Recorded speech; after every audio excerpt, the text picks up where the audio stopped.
ရာဇဂိုမြို့ရဲ့အရှိတ်ဘက်ဝေဒရိကတောင်ဆိုတာရှိတယ်အဲ့ဒီတောင်နဘေးမှာတောင်ခပန်းမှာ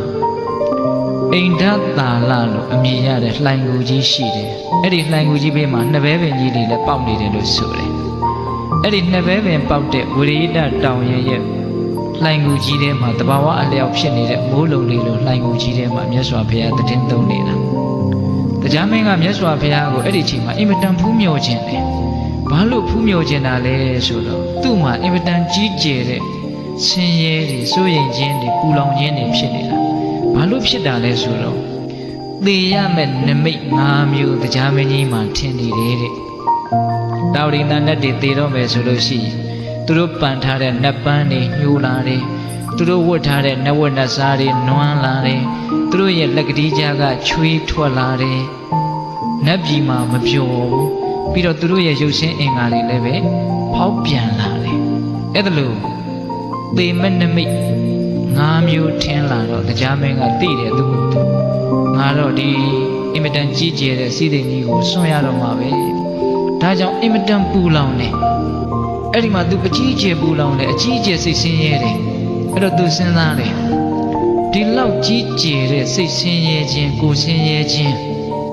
နော်ဒီလောက်ကြီးကျယ်တဲ့ဒုက္ခမြတ်စွာဘုရားမှလွဲလို့ဘယ်သူမှငြိမ်းအေးစေမှာမဟုတ်ဘူးငါမြတ်စွာဘုရားဒီသွားမယ်ဆိုပြီးတော့ဘုရားဘယ်မှာသတင်းသုံးလဲလို့သူ့ရဲ့နတ်တကူနဲ့ကြည့်တော့မြတ်စွာဘုရားဝိရိဒတောင်ညာအိန္ဒသာလလှိုင်ကူမှာသတင်းသုံးတာကိုသူတွေ့တယ်အဲ့ဒီတော့သူဘာလုပ်လဲဆိုတော့ဖျားဖူးဖို့အတွက်နတ်သားနတ်သမီးတွေအများကြီးခေါ်တယ်သူတယောက်တည်းသွားတာမဟုတ်ဘူးအများကြီးခေါ်တယ်အထူးသဖြင့်ပြင်စတိခခေါင်းဆောင်တဲ့နတ်တွေအများကြီးခေါ်တယ်ဘာလို့ခေါ်တယ်လဲဆိုတော့သူကလွန်ခဲ့တဲ့2ရက်3ရက်လောက်တုန်းကဖျားသွားဖူးသေးတယ်ဗျအဲ့ဒီတုန်းကမြတ်စွာဘုရားကသူ့ကိုညံမရှင်သေးဘူးဆိုပြီးတော့အတွေ့မခံဘူးဖလားသမပဝင်စားနေတာသူမြတ်စွာဘုရားကိုသွားပြီးတော့ဖူးမြော်ခွင့်မရပြန်လှည့်ခဲ့ရတာအဲ့ဒီမှာ तू မှားခဲ့သေးတယ်ဖယားနာမှာအမြဲတမ်းဖူးမြော်နေတဲ့ဝတ္တဝနမင်းကြီးရဲ့နတ်မိဘယဘူစတိဆိုတာရှိတယ်သူကတဂရကံအရိယာအဲ့ဒီနတ်သမီးကတဂရကံဆိုတော့ကာမဂုဏ်ကိစ္စတွေအင်မတန်နေတဲ့အတွက်ကြောင့်အချိန်ပြည့်နီးဖယားနာမှာရှိတယ်အဲ့ဒီဘူစတိနတ်သမီးကအဲ့ဒါတရားမင်းကဘူစတိနတ်သမီးကိုငါမြတ်စွာဘုရားရဲ့ခြေတော်အစုံကိုရှ िख ိုးဥချတဲ့အကြောင်းရှောက်လိုက်ပါလေလို့ပြောပြီးတော့ပြန်သွားတာအဲ့ဒါသူကစဉ်းစားတာတရားမင်းကငါဟာကျွတ်ထိုက်တဲ့ပုဂ္ဂိုလ်မဟုတ်လို့မြတ်စွာဘုရားကငါ့ကိုအတွေ့မခံတရားမဟောတာနဲ့တူပါရဲ့ဒါကြောင့်နတ်သားနတ်သမီးတွေအများကြီးသာခေါ်သွားမယ်ဆိုရင်ဟောဒီတဲကတစုံတယောက်သောပုဂ္ဂိုလ်ကတော့ကျွတ်ထိုက်တဲ့ပုဂ္ဂိုလ်ပါလိမ့်အဲ့ဒီကျွတ်ထိုက်တဲ့ပုဂ္ဂိုလ်ပါလို့ရှိရင်မြတ်စွာဘုရားဧကန္တတရားဟောမှာပဲအဲ့ဒါလို့တရားဟောရင်ငါလည်းပဲတရားနာရတာခေါင်းရဲ့ဟောဒီအကျိုးကိုမြင်လို့တရားမင်းကအဖော်တွေအများကြီးခေါ်တာဉာဏ်ကြီးတယ်နော်တရားမင်းကဟုတ်လားအမှန်ကတော့မြတ်စွာဘုရားကသူ့ကိုမကျွတ်ထိုက်လို့တရားမဟောတာမဟုတ်ပါဘူးဉာဏ်မရှင်းသေးလို့တရားမဟောတာအဲ့ဒီမှာသူနတ်တွေအများကြီးခေါ်တာအဓိကကဘယ်သူကိုခေါ်လဲဆိုတော့မြတ်စွာဘုရားနဲ့ယဉ်နီးတယ်လို့သူယူဆထားတဲ့ပင်စတိခနတ်သားကိုခေါ်တာပင်စတိခဆိုတာကခေါင်းမှာစတုံးကလေးတွေ၅ခုထုံထားတယ်လို့ဆိုတယ်ဒါကြောင့်သူ့ရဲ့နာမည်ကပင်စတိခဘေလူဝဆိုတယ်ဥရှိတိမဲ့ရောင်နတ်ဆောင်ကိုတီးပြီးတော့တခြင်းဆိုတာသူတခြင်းဆိုတဲ့အကြောင်းလည်းအနှဲငယ်တော့ဦးဇင်းတို့ပြောရမယ်ဟုတ်လားအဲ့ဒါလို့ပင်စတိခနတ်သားခေါင်းဆောင်ပြီးတော့နတ်သားနတ်သမီးတွေအများကြီးခြံရံပြီးတော့မြတ်စွာဘုရားကြီးကိုချင်းကပ်တယ်ဝိရိဒတောင်ရရောက်တော့အချင်းပင်စတိခမြတ်စွာဘုရားဆိုတဲ့ပုဂ္ဂိုလ်မြတ်ကြီးတွေဆိုတာအင်မတန်ချင်းကပ်ဖို့ခဲရင်တယ်ဒါကြောင့်သင်အရင်လက်ဦးသွားပြီးတော့မြတ်စွာဘုရားကိုခွင့်ပြုအောင်တောင်းပန်ပါအောင်ပြီးမှငါနောက်ကလာခဲ့ပါမယ်မြတ်စွာဘုရားကိုဖူးမြော်ပါမယ်ဒါဂုံတရေရှိလူကြီးလူကောင်းတို့ရဲ့လှုပ်ထုံးလုံနည်းသဘောမျိုးပေါ့လေဟုတ်လားရှေ့ပြေးကလေးအဲ့ဒီလိုနတ်သားတွေနတ်သမီးတွေပြင်စတိခါတို့အုပ်စုတရားမင်းတို့အုပ်စုအဲ့ဒီတောင်ရံကိုရောက်သွားတော့ညာချမ်းအယောင်တွေကိုလင်းထိန်ပြီးတော့ကောင်းကင်တစ်ခုလုံးဝင်းထိန်နေတာအဲ့ဒါအနားနားမှာရှိတဲ့ဆွမ်းခံရွာကဒကာဒကမတွေကသိတယ်တကူကြီးတဲ့နတ်တွေပြမာတွေမြတ်စွာဘုရားကိုစီကပ်နေတာတို့ကိုးကွယ်တဲ့မြတ်စွာဘုရားကဒီလိုဘုရားမျိုးလို့အင်မတန်ပျော်တယ်အင်မတန်ကြည်နူးတယ်အင်မတန်ဝမ်းသာတယ်အေး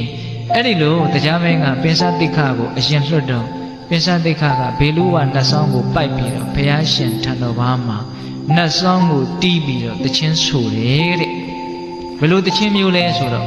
သူ့ရဲ့တခြင်းကဘုရားဂုဏ်နဲ့ဆက်သောတရားဂုဏ်နဲ့ဆက်သောတန်ဃာဂုဏ်နဲ့ဆက်သောယဟန္တာတို့ရဲ့ဂုဏ်နဲ့ဆက်သောကာမဂုဏ်နဲ့ဆက်သောတဲ့အဲ့ဒီလိုမျိုးအဓိပ္ပာယ်တွေပါတဲ့တခြင်းကိုဆိုတာသူကဒီပိစတိခဆိုတဲ့နတ်သားက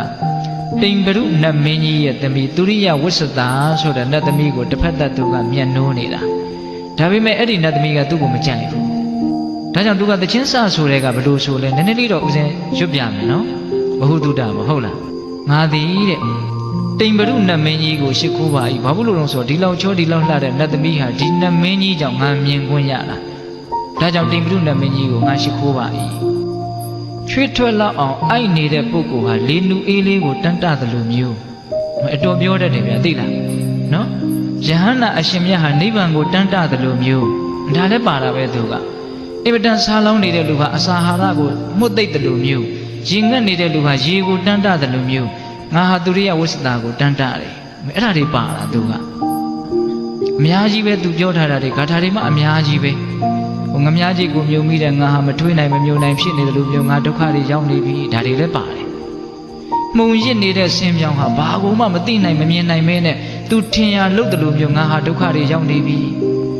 ယဟန္တာကိုလှူရတဲ့အလူဟာနည်းနည်းလေးစေတနာလေးဖြစ်ပေမလို့အများကြီးသောအကျိုးတွေကိုပေးပြီးတော့ကြီးထွားလာတယ်လို့မျိုးသူရိယဝိသတာကိုမျက်နှိုးတဲ့စိတ်တွေကငါမှအများကြီးကြီးထွားလာပြီအဲ့ဒါတွေပါတယ်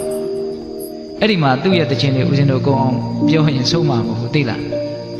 အဲ့ဒီမှာမြတ်စွာဘုရားကသူ့တခြင်းဆုံးတော့ချီးမွမ်းတယ်တခြင်းတန်ကိုချီးမွမ်းတယ်ပိစတိခါတဲ့ဒီတခြင်းတွေကိုဘယ်တော့မှမင်းတီကုန်းထားလေတဲ့သင်ရဲ့တခြင်းတန်ဟာစောင်းတန်ကိုလည်းမလွန်ဘူးသင်ရဲ့စောင်းတန်ဟာတခြင်းတန်ကိုမလွန်ဘူးတော်တယ်ပေါ့တီးတာဆိုတာတခြင်းတန်ကိုตาရလို့တခြင်းဆိုတာကိုအားပေးတဲ့အနေနဲ့မြတ်စွာဘုရားချီးမွမ်းတာမဟုတ်ဘူးတချို့ပုဂ္ဂိုလ်တွေကဟာပိစသင်္ခါတခြင်းဆိုတာကိုမြတ်စွာဘုရားတောင်သဘောကျပြီးတော့ထောက်ခံတဲ့ရောင်ရောင်ပါလို့လူပြောတာရှိတယ်လေအမြန်ကဘာကြောင့်မြတ်စွာဘုရားကဒီတခြင်းတန်ကိုချီးမွမ်းတာလဲဆိုတော့တကယ်လို့ဒီလိုအတိအမှတ်မပြုဘူးမချီးမွမ်းဘူးဆိုရင်မြတ်စွာဘုရားလက်မခံဘူးနဲ့တူရဲ့ဆိုပြီးပြန်သွားလို့ရှိရင်မတ်ဖို့ဒီဟူသောအကျိုးစီးပွားအစစ်အမှန်တွေကဆုံးရှုံးမှဆိုးလို့သူတို့မပြန်အောင်လို့မြတ်စွာဘုရားကဒီတခြင်းတန်ကိုချီးမွမ်းလိုက်တာအဲ့ဒီမှာပိစတိခါမြတ်စွာဘုရားကိုစကားပြောရဲသွားတယ်ဒီတခြင်းတွေကိုသင်္ဘေတုံးကတည်ကုန်းထားတာလေဆိုတော့ပိစတိခါကမြတ်စွာဘုရားတဲ့ဒီတခြင်းတွေတည်ကုန်းထားတာကြာကြာလှပြီတဲ့မြတ်စွာဘုရားဖျားဖြစ်ပြီးကစဥရဝေလတော်နေရင်စရာမြကမ်းဘေးအဇပါလညောင်မဲအောက်မှာသတင်းသုံးလုံးကလေးကစတပည့်တော်ဒီတခြင်းတွေကိုတည်ကုန်းထားတာအဲ့ဒီတုန်းကတိမ်မရုနမင်းကြီးရဲ့နတ်ဗိမာန်ရှိကိုဟောဒီစောင်းကြီးပိုက်ပြီးတော့တပည့်တော်သူ့သမီးကိုသဘောကျတယ်နဲ့သွားဆူတာသူအကြောင်းတွေပြောနေတာပိစတိခါကအဲ့ဒီလိုတခြင်းဆိုတော့သူရိယဝိသတာကထွက်လာတယ်တဲ့ဗိမာန်တွေကသင်ဟာတဲ့ဘုရားကုံတရားကုံတန်ခါကုံတွေကိုဆိုတာမြတ်စွာဘုရားဆိုတဲ့ပုဂ္ဂိုလ်ကြီးကိုငါမဖူးပါဘူးတဲ့ဒါပေမဲ့လို့သူဓမ္မနတ်တပင်မှာငါကနေတော့မှမြတ်စွာဘုရားရဲ့ဂုဏ်တွေကိုငါကြားခဲ့ရတယ်အဲ့ဒါလို့အင်မတန်ထူးမြတ်တဲ့မြတ်စွာဘုရားရဲ့ဂုဏ်တွေကိုဆိုတဲ့အတွက်ကြောင့်ဒီနေ့တနေ့တာသင်နဲ့ငါရဲ့ပေါင်းဖော်ခြင်းဖြစ်ပါစေအဲ့ဒီနေ့ကစနောက်တစ်ခါမှမပေါင်းဖော်ရတော့ဘူးလို့မြတ်စွာဘုရားကိုပိစတိခါကသူ့အကြောင်းတွေလျှောက်ပြောတာအဲ့ဒါကိုတရားမင်းကစိတ်မရှိဘူးနောက်ကနေပြီးတော့သူလာဖို့အတွက်ရှေ့ပြေးလွတ်တာကိုသူ့ကိုရေးကိုတာတွေပြောနေတာအဲ့ဒီမှာဟေးပိစတိခါတရားမင်းမြတ်စွာဘုရားကိုရှ िख ိုးတယ်ဆိုတာကိုမင်းပြောအောင်နောက်ကနတ်တို့ရဲ့တကိုးနဲ့အချင်းချင်းသိပေးတာအဲ့ဒီတော့မှပိစတိခါကမှန်လားပါဘုန်းတော်ကြီးတော်မူသောမြတ်စွာဘုရားတရားမင်းကမြတ်စွာဘုရားကိုရှ िख ိုးကြတော့ပါဘုရားအဲ့ဒီမှာမြတ်စွာဘုရားကတရားမင်းကြီးချမ်းသာပါစေဘာဖြစ်လို့လဲဆိုတော့မြတ်စွာဘုရားဆိုတာတတ္တဝါအလုံးချမ်းသာတာကိုမြင်ခြင်းနဲ့တဲ့အဲ့ဒါလိုလေးအမိန့်ရှိတော့မှတရားမင်းကအချမ်းရံနေနဲ့ဂူထဲကိုဝင်လာတာ